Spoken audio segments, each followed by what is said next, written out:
Today we'll be talking about the game Rainworld, an indie game which has made the rounds due to the new DLC Downpour having come out. Now, I'm having a bit of a problem with this game, you see. How do you even go over a game like this? I mean, yeah, you could talk about how you play as a funky little Slugcat, and whatever this thing is comes down from the sky and kills you, but I'm really talking about a deeper dive. It's probably obvious by now if you are a returning viewer that I'm drawn towards games that have something special going on, these nuggets of gold you can find searching through the riverbed. Rainworld is one of those games. And I've beaten the game multiple times. I'm pretty aware of what's going on. But Downpour came out. The DLC looked at me and said, "Oh, you've played through the whole game as Survivor twice, got every base game achievement, and beat the game on Hunter mode? Do it again." So I'm back at stage 0. I had 55 hours in this game when I had the idea to make this video. Beating the game again, 5 more times actually, wasn't something that I wanted to rush through. I love the main game. It's a beautiful, enlightening experience that no other game has achieved in my opinion. The DLC is an entirely new ordeal though. I can't remember where I saw this take from. It's not from me, but basically someone had said that the DLC is the equivalent of Dark Souls 2 Scholar of the First Sin edition. The game's difficulty is pumped up to 11, didn't even know it could do that, and every DLC character feels like you're in hell mode. In a good way though, it's still fun. Sometimes. So we're not going to go over the DLC. This video will be specifically about the Survivor, the main character of Rainworld. This guy. So that's my pseudo-warning. We will be going over the entire game, the world, story, the enemies, but only how it relates to him. I will mention it here. The base game has 2 other characters. One of them is almost identical. The monk. He's easy mode. Everything is almost the same except for a few enemy spawns and gate mechanics. Then there's the hunter. You can't even play him until you beat the game. He is hell incarnate. I am not even going to joke with you. I beat the game on him. It took me 8 hours to get out of the starting area. It was a little rough. That's enough on him though. Quick shout out, this video is just an overview. This video though is a great watch if you want a more philosophical take on Rainworld. It's called Rainworld, a semi-spiritual retrospective by Numeno Duo. I personally adored this video essay because it's rather deep and serious. I like to think of myself as deep, but I'm not that serious. It's a good video to watch if you like Rainworld. Let's get back to the one you're watching though. Before we delve deep into talking about our white ball of slimy goodness, I think it would be a good idea to go over the art design. Style beats graphics any day of the week. Rainworld has great graphics, hell, look at the water, but beneath that, behind that is this beautifully pixelated art style which gives both the impression that you're playing a game inspired by older titles and something attempting to bring to your eyes the best visuals this style could possibly imagine. These developers went the extra mile and made sure that even though they decided on pixels, it never took away from the game itself. Just look at these areas, the canvases you walk through. Every room is a painting. Rainworld has some beautiful locations and the art on screen helps tell the story of where you are. I've never been great at intricately explaining how well visible art looks. I'm just kind of an ooh, ah kind of guy. But Rainworld touches me in my heart with its style. Even just looking at the Slugcat, this little guy conveys so much emotion with the whole 7 pixels he uses to emote. There's this rust caking the artwork. Every pixel in this game signifies that you are in a dead industrial world.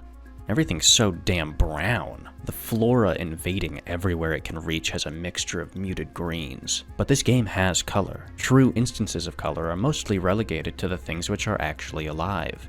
You are a pure being. Completely white. Other things, like the lizards which try to eat you, are bright greens, yellows, and blues. Sometimes they're white themselves, and in rare cases, red. Life is what breathes color into this world. The backgrounds themselves are mostly depressing and drab to help accentuate the living. The art design perfectly builds upon this with, as far as I'm aware, no outliers. And even though the game may look like it owns the palette of turn-of-the-century British factories employing child workers, there are particular locations which burn their visage into your memories because there is nothing else like them in the rest of the game. So yeah, I like the art. Look at that subtle off-white coloring. The tasteful thickness of it. Oh my god. It even has a watermark. And obviously art design is just one part of the game, so it would make sense to talk about the other elements in the room, the music and sound design. I don't need words for this, just listen.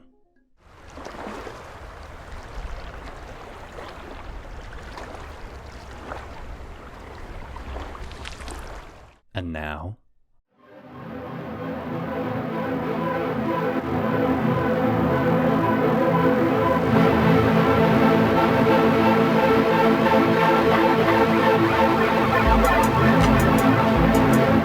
the music for Rainworld is fantastic, some of the best you will find in a game. Each track perfectly fits what it's trying to portray, from dangers, locations, and even the more unique tracks which only play for specific actions taken in the game. It makes for easy listening while you're at least playing, and it blends right into the background, making it almost feel natural. Each track is where it belongs. There are more grating tracks. They give you a sense of unease and something akin to terror, but guess what? Those are also paired perfectly with their locations. My favorite track, hands down, is Reindeer Ride. Editor here. I have changed my mind on this because I have played the DLC, and this track, Trusted Component, is one of the best tracks I've ever heard in a video game. It's the song that played at the beginning of this video. This song makes me want to cry. It's just that good. Ironically enough, the creatures that the song pays homage to are not that good. Stupid fucking deer thing. That's for later. You can take a guess as to what one of the only faults of this game is. As for sound design, I mean, you listen to what I listen to, right? I'm there. I'm right there. The squishy waddling of the Slugcat, the lapping of the waves, the dormant hum of long-decayed machinery. Rainworld makes a habit of immersing you so deeply into the world you're in that it's hard to pull yourself out. One of the big contributing factors is the sound design. As far as I can tell, the music in this game plays semi-often, but gives you moments of reprieve between the soundtracks to let you soak in the atmosphere. Because the game knows it's top-notch. You can hear the wind, for God's sake.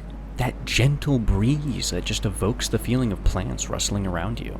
And the rain, it's terrifying. Just watch and listen.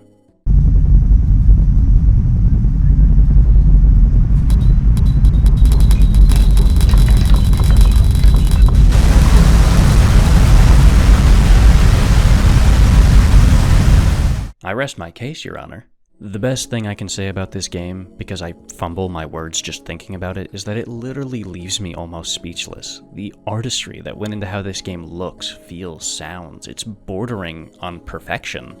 All of it is drilled right into my skull, and it's not coming out. Everything we've just talked about blends together to help create the visual and auditory basis for Rainworld's world. Let's talk about that. The world and its ecosystem. It's industrial, it's overgrown, it's rust and metal and rebar juxtaposed by wild flora and fauna. A majority of the game takes place in these megastructures, likely automated machinery that's long lost its own purpose. Secure bunker boxes and support beams become our homes and ropes. Pipes, which used to carry fluid, now act as our roads, but not just our roads, everyone's roads. Not just us, but all the other animals traverse the same paths as we do, and they have homes too. There are lizards in this game. We are a Slugcat. We're made of meat. The lizards are carnivorous, and almost everything else too. Rainworld has its own ecosystem, a food chain almost. The Slugcat, appropriately, is at the bottom of the middle. We're omnivorous, we can interact with all parts of the food chain due to where we're placed. Either we can eat everything below us, and everything above us can eat us. The worst part is, we're not even higher on the food chain than like a quarter of the plants in the game. Oh look, a beam! Get this shit off me! Ah! Jest lizards have 9 different subspecies in the base game, and it's become 13 with the DLC. All of them are different variations of death. The first lizard you will ever meet is the green lizard. It's the most normal. It's big, it's heavy, it's slow, and it can't climb like a Slugcat. That means, for the most part, beams make us safe. However, the Slugcat is capable of fighting back. You can kill anything in this game, except for the fucking grass. You can kill almost everything in this game, but the green lizard is an actual tank. There are other lizards out there too, like the purple and pink ones, which are far more nimble but take way less to kill. good luck killing a green one. Rainworld is this beautiful dance between you and the rest of the wildlife just trying to survive, because at the end of the day, everything just wants food. If you kill something like a beetle or one of these flying squid things and the lizard ends up charging at you, just give them the corpse. They'll take it instead of you because they just want to eat. Why chase after you when there's a good meal right there? There are these giant flying vultures. They are the top of the food chain. Lizards run away from them. In a tight situation, you can try to get a vulture to take out a lizard which has been bothering you with the right amount of skill and luck. I mean, the vulture might try to eat you instead, but, you know. Every creature and plant in this game interacts in some way with another creature or plant in this brilliant web of connection. There are these plants which attract these bat flies. This squid can not only be used to ride through the water, but they eat fruit and you can bait them with it. Other lizards are territorial with each other. Sometimes you don't die when a lizard bites you, but you get incapacitated, and you can get saved by another lizard trying to eat you and being territorial with the other lizard. That's awesome! These weird spindly plant things don't really care what they grab as long as they grab something, like a Venus flytrap. So you can just throw a bat fly into their leaves, and then they'll suck it up into their nest for a tiny bit to eat it. Everything interacts with something. Every creature has their own den, their nest, just like we have our own bunkers. When the rain comes, everything scrambles to get into their home, just like you. A lizard will not stick around to eat you if it needs to get to its nest unless you are really just trying to jump into their mouth. There are videos which do a fantastic job detailing Rainworld's ecosystem. They go deeper and speak about it in a more complex manner. All I need to make sure you understand is that the game's world is built to simulate a living world, and our placement in the food chain is deliberate so you can interact with every part of it. But what about us? What about the Slugcat? I mean, he's the main character. We should probably go over him. This is going to be fairly extensive, and that's mostly because I think the way they handled the Slugcat is very cool. You are told the most basic controls of the game, how to eat, where to sleep, but that's it. When the game has to, and I mean has to, it will generally give you a single sentence explaining what to do with an item or creature, but overall, you are told nothing. There is this thing called an overseer, which acts as your guide through the world, so you're not completely fucked, but even he's a little finicky. The statement, as big as a puddle but as deep as an ocean, is a perfect description of the Slugcat. Let me show you an example why. In the base game, there is no way to know how to do that without extreme trial and error or using the wiki. The way the Slugcat controls is so simple and yet so complex, the different actions you're capable of making to perfect your own traversal through the world is staggering. You can slide jump, you can slide backflip, you can just backflip, you can parkour roll, kick off walls and pipes for movement, drop down pipes, wall jump. On the wiki, there's an entire section dedicated to just how to control the character. Most are intended, some are not. But the controls themselves aren't just what you end up learning while you play Rainworld. This game has a core ideology behind how the player functions. You discover everything. Previously, I mentioned different interactions you can have with different creatures. There's no tutorials in the game for that, except for like a few. Through trial and error, through you pushing the boundaries of your game knowledge to try and discover something new, that's how you play this game. This is where I will get a little critical. Some things are so obtuse that it's fairly unreasonable to expect an average player to learn it. For example, I never knew that getting bitten by a lizard doesn't actually mean instant death. The game has a way to tell you if you died or not, but you would never know this unless you were straight up told or had 800 IQ. When you get grabbed, your character makes a face and a single gong will play. That means you're incapacitated.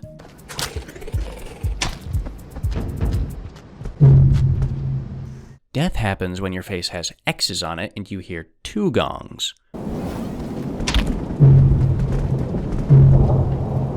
Now once you know it, it's obvious, but your character's face is small, like really small. To a new player, the gong just makes sense as a death sound, and you might never realize why it sometimes plays 1 or 2. Other than a couple other nitpicks on more obtuse interactions which are borderline required, I actually like how this works. Every time you accidentally discover a new way to control your character or a new world interaction, you feel triumphant, you feel more powerful.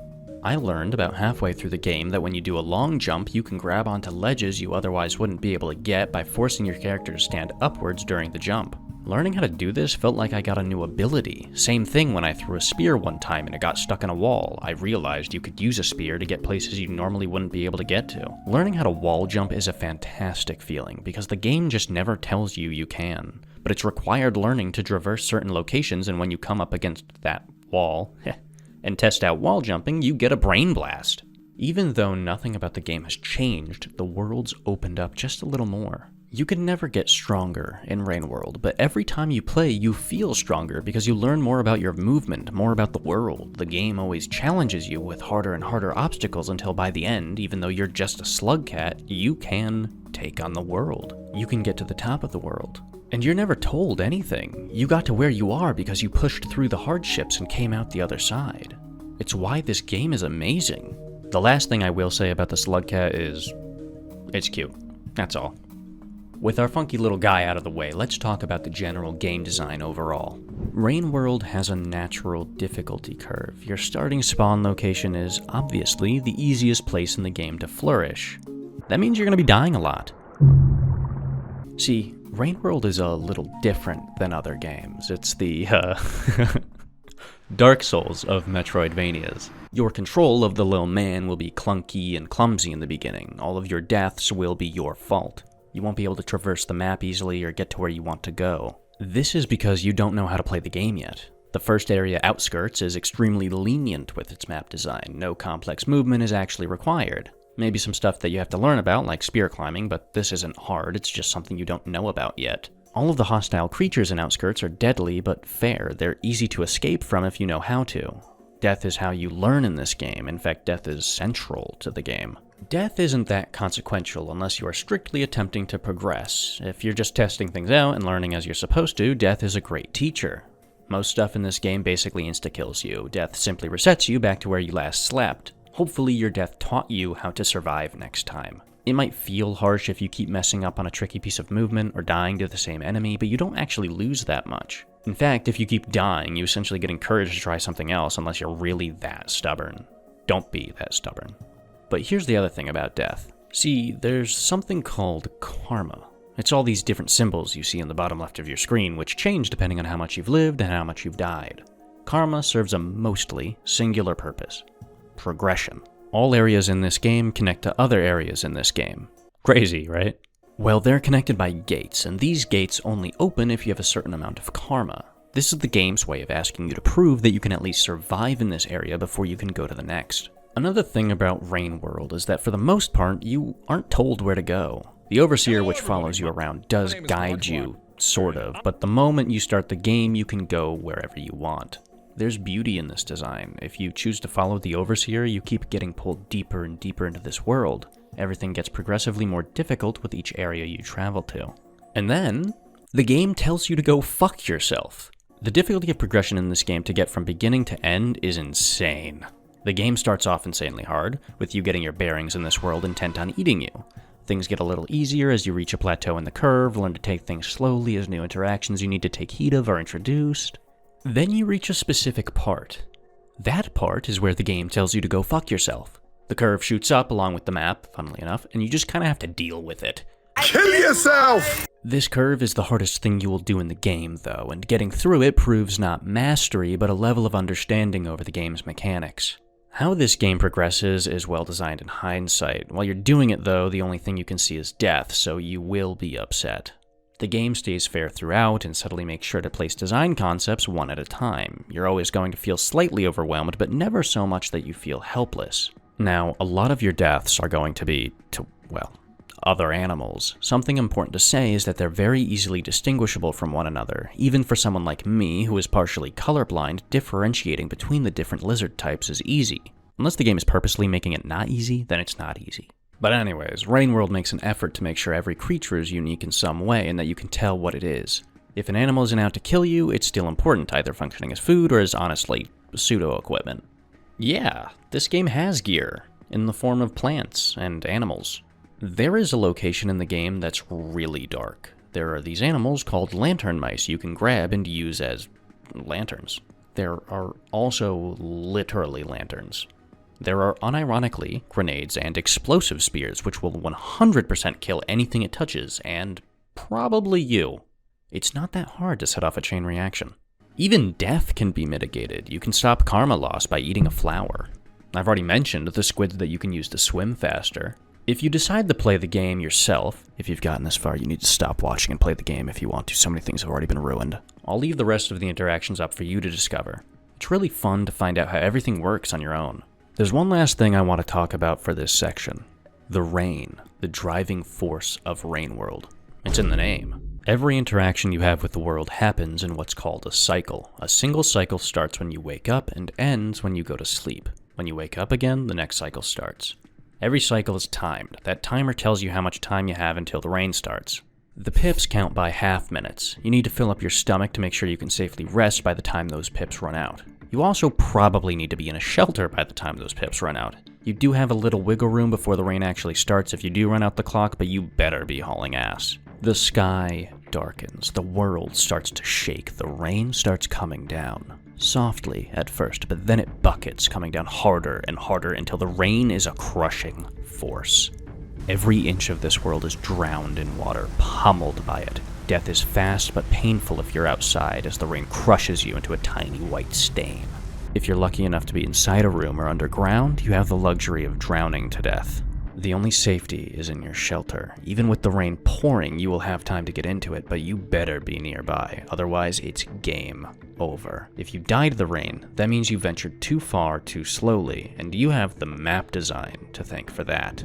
The map is built in such a way that you are never sure where you're going. You do have a map. You hold down spacebar to see where you are and where you've been, along with all the pipe connections. It will also tell you where any shelters that you've previously been in are. Now, you only ever get an area map, so you won't be able to see a different area, only the gates that connect them. A lot of this game will be spent trying to traverse the unknown portions of your map to find shelters along with progressing. And sometimes shelters are slightly off the beaten path, so maybe you're going the right way, but you're running out of time and you need that shelter now. The map and the game is built in such a way that exploration is mandatory because you don't know where to go and you don't know where the shelters are.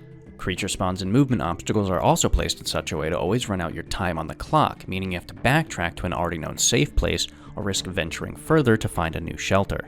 Rainworld is exceptional at forcing you into risk-reward scenarios through your incomplete knowledge of the map. Every shelter is placed just far enough away from each other that a new player will only barely get to the next in time. Experienced players with a good cycle could potentially move through multiple areas at once. Another fantastic part of the map design is how interconnected everything is. I know this video had a warning at the beginning and I gave you another warning earlier, but we're about to go past the point of no return. I'm showing you the world map.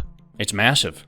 It feels even bigger when you play, and the DLC added even more areas. Hell, it's even layered. The dotted lines are all gate connections to the various different areas. Some places, like here and here, are more directly connected.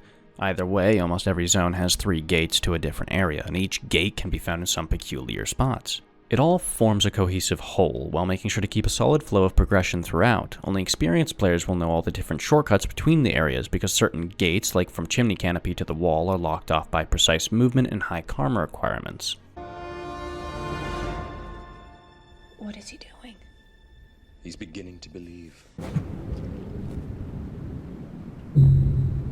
Now that we've gotten to the point of actually staring at the map, I might as well tell you the intended path a normal player is meant to follow. The player starts here at Outskirts. The Overseer attempts to guide you to Shoreline via Industrial Complex and Garbage Wastes. He wants us to reach the furthest point of the map right here, Looks to the Moon. This isn't actually a required place to go, but it helps us on our journey if we want to be horrible people. This is because we can get something here which will let us glow, and that's because the Shaded Citadel is dark. Pitch fucking black. The travel is absurdly difficult without light, so new players either need to experience true hell or obtain a quirky little achievement. We need to follow the path through memory crypts, climb up the exterior, traverse the underhang, and climb the wall. We then need to reach the top of the map, 5 pebbles. It is here we are given the first and only explicit goal of the game. Go west, past the farm arrays, and then down deep into the earth where the land fissures, as deep as you can reach, where the ancients built their temples and danced their silly rituals. That means we need to make it all the way over here, literally the opposite side of the map. That's where you end the game. Rainworld's map is perfectly crafted to give you multiple paths to explore and multiple ways to get to your end destination. Every cycle you learn something new about the world, about where to go or where not to go. The map is a breeding ground for a beautiful journey. Maybe you don't touch certain areas of the map, but your first playthrough will have you follow a unique path unbothered by linearity. My first playthrough had me explore the entirety of Chimney Canopy before going to Looks to the Moon, and before going there I had found Shaded Citadel before and failed traversing through the darkness. But now that I was glowing from what I had found at Looks to the Moon, I knew where to go and what to do. Eventually everything clicked together because after getting to the top of the map and then traveling back down to Chimney Canopy, I suddenly knew where I was and where to go. My exploration of Chimney Canopy, a place seemingly off the trail, meant something for my playthrough. Even more mega spoilers, but you don't technically even need to get up here to beat the game. You instead need to find 5 different things and then reach the bottom left of the map. That journey will bring you to entirely different areas you might not normally have gone to, like Sky Islands. All that matters to the game is that by the time you get down here, you've fulfilled a certain requirement. Then you can beat the game. Now that you know how to beat the game, what's up with that? What does it mean to beat the game? There is a story. The story itself is very simple, but the lore surrounding it is not. So we're going to go through the story and lore. This is your actual final spoiler warning. There is no go here or anything. This video's a mess. Okay, so you're a Slugcat. Wild concept, I know. Slugcats are apparently fairly intelligent, at least intelligent enough to do everything you've been doing in the game, using tools and stuff. Slugcats are actually bioengineered creatures built to clean pipes and get rid of blockages. At least I heard that from somewhere and I don't remember where. Maybe I'm just fucking lying right now, I don't know. 90% of the time, I have no idea what the fuck I'm talking about. So you might be asking, bioengineered? Does that mean... Yes, there used to be an intelligent humanoid species that built everything we've been playing through. All of the creatures, except for like one, are probably bioengineered to fulfill some sort of purpose, because this entire species of humanoids, who I will be calling ancients, are gone. Those roles are lost to time. All that's left is the survival instinct and the fear of the rain. The rain is the fault of the ancients. It's not a natural disaster, it's intentional. We're probably going to need to start at the beginning for this. Things will start clicking into place very fast. Something special about the universe of Rainworld is that reincarnation is real. If you die, you're eventually reborn. Maybe as an animal, maybe as a microbe, a cell, it doesn't matter. A fact of this universe is that rebirth is a real thing and the ancients knew about it. Now the details on how they knew is fuzzy at best, but they did know about it, and they fucking hated it. When the ancients' civilization got big enough and united enough to the point where their society became mostly homogeneous, they decided on a singular goal: to find a way to die forever. To them, this was considered achieving enlightenment. Due to their goal, the society became absurdly spiritual, basically Buddhist, while also furthering technology as far as they could get it to find ways to achieve their goal. Eventually, they found something. Void fluid. Here's another thing about Rainworld's universe. The ground builds upwards because of dust that collects on the ground. How that even works, I have no clue, but that's how it's explained. So dust collects, creating more ground and building upwards slowly, century after century. Void fluid is the contrast to this. Below the ground, deep beneath the surface at the bottom of the world, is the Void Sea. Anything that void fluid touches is completely destroyed, and when I say anything, I mean everything. The ancients found their solution. They built technology to drill into the Void Sea, built pipes to pump out void fluid, and built filters to purify the void fluid from the still dissolving sediment within. Then they literally started unaliving themselves by taking void baths. This is where the idea of enlightenment comes into play. They had to stop using void fluid because accidents started happening. Really egotistical people started half-returning, getting stuck in between. They're called echoes, and they look like this. Weird, right? Essentially, if you weren't spiritually enlightened enough, aka you were a huge asshole, you couldn't fully dissolve. The ancients are kinda assholes, and even with all their enlightenment talk, it's obvious a good amount of them were not actually anywhere close to enlightenment. I mean, just look at this bunch of nonsense. The ancients were narcissists. Anyways, this civilization justifiably freaked the fuck out and stopped dipping their toes in void fluid, afraid they would become like the echoes. They needed a different solution, so they built the Iterators. Looks to the Moon is not a place, neither is Five Pebbles. They're AI. Monolithic megastructures housing the entirety of an AI's innards. These AI are so massive that the ancients ended up building their cities on top of them. This is because of the rain. Iterators require loads of water to cool their insides, making sure they don't overheat. The rain is steam from the Iterator's water supply cooling down and falling back to Earth. Why did they make the Iterators, I hear you ask? Good question. Basically, they made a bunch of supercomputers, forced them to be in control of the ancient civilization, and then told the AI to find a solution to the problem. Find a way to die for good. These Iterators needed to find the triple affirmative, as it was called. Affirmative that a solution has been found, affirmative that the solution is portable, and affirmative that a technical implementation is possible and generally applicable. Along with helping run the life of every ancient, the Iterators all worked tirelessly to find the triple affirmative. Now, I'm gonna quickly rant about the ancients for a minute. These motherfuckers are super fucked up. Let's quickly go over some stuff I've already mentioned. The ancients' bread and butter was bioengineering. They made most of their tech out of living matter, just like how the Slugcat is bioengineered. This is soda. These psychopaths live in a world where it is an absolute fact that everything that dies is reborn. What the fuck is wrong with them? These people long for death, and they have the audacity to make all of their technology alive. The Iterators are no different. They are living supercomputers. They have it built in their programming that they can't krill themselves. The ancients are evil maxing. Honestly, kinda based. Okay, I got it out of my system. Moral of the story is, the ancients are assholes, and they're insane. Storytime continues. The ancients and Iterators truck along. More Iterators get built, none of them find the solution. Just for a basic timeline, Looks to the Moon is an older Iterator, and Five Pebbles is somewhat newer. He was built nearer to the decline of the ancients. Due to none of the Iterators actually finding a solution, eventually the ancients start taking some nice showers and send themselves into the back rooms or wherever they think they'll end up. Again, this time they don't really seem to care about the consequences, or maybe actually got enlightened enough to not turn into floating octopus things. They died out. Maybe some who stuck around got reborn as a lizard as punishment, who fucking cares. The point is, all that's left is the bioengineered animals and the Iterators. The Iterators more or less give up and just start jumping in TeamSpeak with each other, chatting about life, doing supercomputer stuff, you know the gist. This isn't a joke, by the way. They unironically talk to each other using 4chan-esque style boards. They can't unalive themselves, and they can't change their own programming, so they can unalive themselves. All of them are just completely screwed. The Iterators have to wait out for centuries, if not multiple millennia, for their bodies to wear out and finally break so they can die.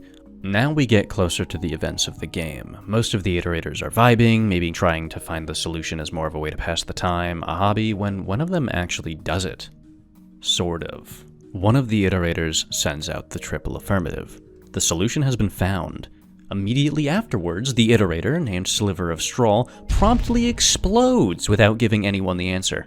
This creates a massive schism within the Iterators, but it more or less boils down into two camps, pro-Sliver of Straw and anti-Sliver of Straw. The pro-Slivers believe she figured it out and yeeted herself. They're trying to recreate her death inside of simulations to get the triple affirmative for themselves. The anti-Slivers think she kinda just died and the triple affirmative got sent out as an error. From the information we have in the base game, there is no way to know the answer. Very close to the start of the game, Five Pebbles becomes reinvigorated to try and find the solution, but decides to go absolutely bonkers with it instead because of an idea one of his Iterator friends had. He wants to die, but he can't unalive himself. He can't even change his programming so he can unalive himself. But what if he bioengineered an Iterator virus that would specifically alter him in such a way so that he could do that? He sets to work trying to solve that puzzle. Now, something I should mention. Water supply is very important to Iterators. Without adequate water, the Iterator would basically end up having the equivalent of seizures, possibly even die. Five Pebbles was built dangerously close to Looks to the Moon, and while the water supply, when shared, is fine for both of them, if one starts taking in more to think better, the other starves. Five Pebbles, like the giga-chad he is, starves Looks to the Moon of water, trying to think fast enough to solve his virus problem. He could just go slower, but he's an impatient Iterator. Looks to the Moon justifiably freaks out because she's literally dying and uses her administrator privileges to force communication with Five Pebbles. Right in the middle of him finishing up his brainworm. He obviously fucks it up, and Looks to the Moon ends up cracking like an egg. So that's where the game starts. Five Pebbles is currently trying to fix his brain from getting eaten alive by these monstrosities, and Looks to the Moon is barely alive with only a few neurons floating about to keep her conscious. And you are a Slugcat, who knows absolutely none of this and just got separated from his family. The monk is your brother who jumps in after you. The worst part is, you don't do anything to help as survivor. I mean, you can kill Looks to the Moon, but you wouldn't do that, would you? You wouldn't eat what's left of her brain to glow and get through the shaded citadel, would you? That's a horrible thing to do. The survivor's path has us find Looks to the Moon, vibe because we can't speak fucking iterator, and then travel to Five Pebbles, who grants us the mark of communication. Are you calling me fucking stupid? One of the only upgrades you get in this entire game just makes you fucking monolingual. You still can't even speak, you just understand them now. You can go and chat with Looks to the Moon after chatting with Five Pebbles, but that's about it. Most of the lore of Rainworld is within these pearls. They're basically hard drives for the ancients. Most locations in the game have specially colored ones you can bring to Looks to the Moon, who will read what's stored on it for you. All that's left now is to do whatever you want. Explore every area, find every pearl, kill every lizard. The world is yours. But when you met Five Pebbles, he told you something. He tells you where to go to die. Even we, the player, the Slugcat, are not capable of breaking the cycle. We are reborn when we die over and over and over. It really is like Dark Souls. The tale of the survivor, and honestly every base game Slugcat, ends with us traversing through the underground and getting to the Void Sea, where we take a dip and swim into the depths. Looks to the Moon tells us no one knows what's in here because anyone who's gone in hasn't come out.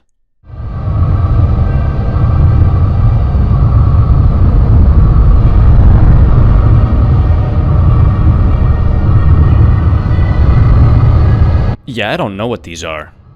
I got nothing. Actual primordial worms swimming around in abyssal goop. No fucking clue.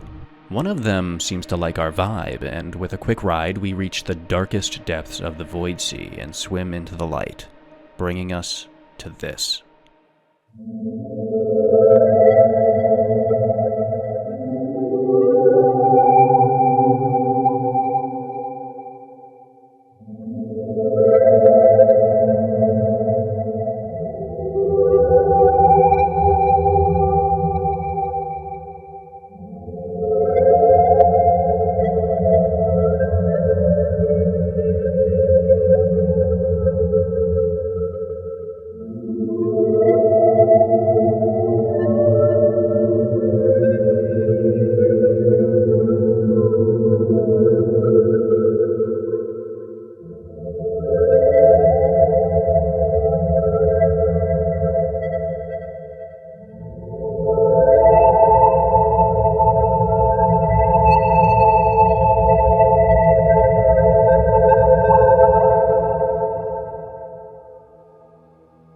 You're reunited with a tree full of Slugcats.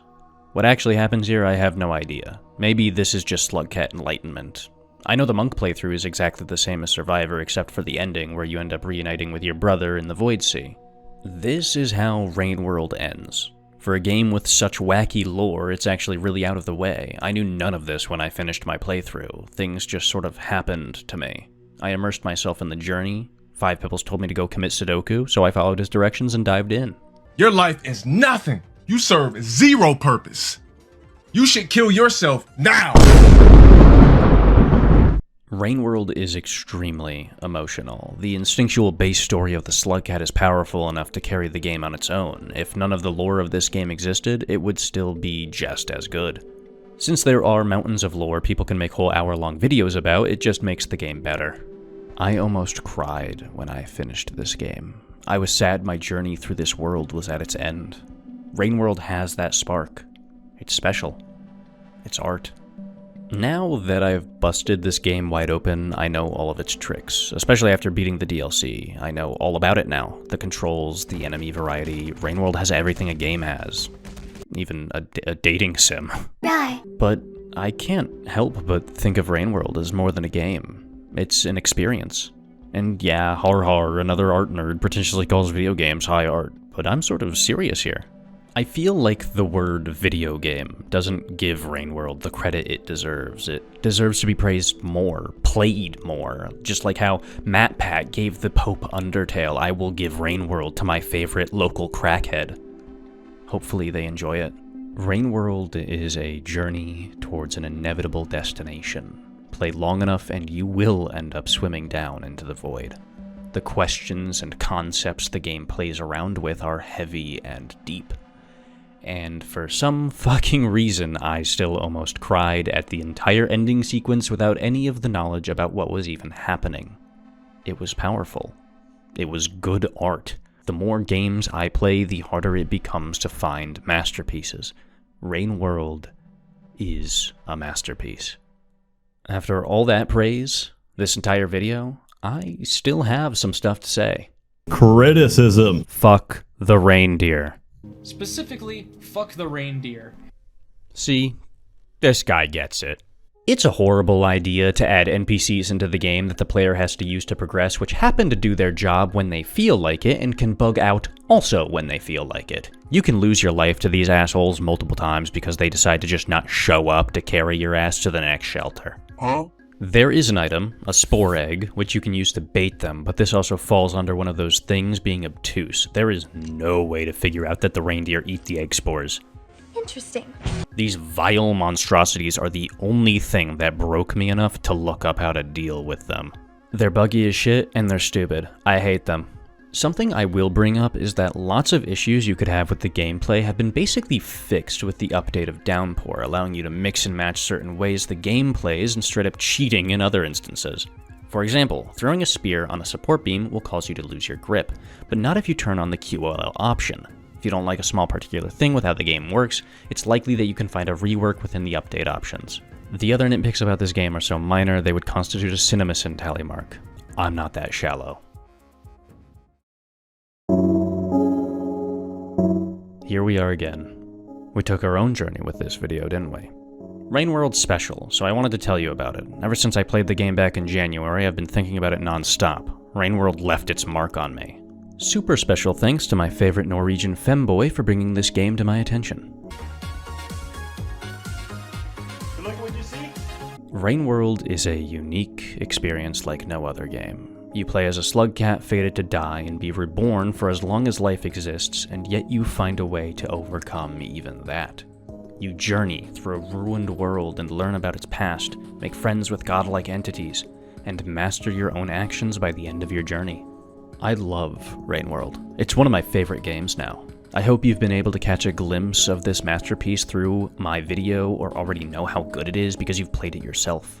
I'll kindly ask here that you do the YouTube stuff, like and subscribe, and anything else on the checklist people give you. As always, I hope you've enjoyed the video. See you on the next cycle.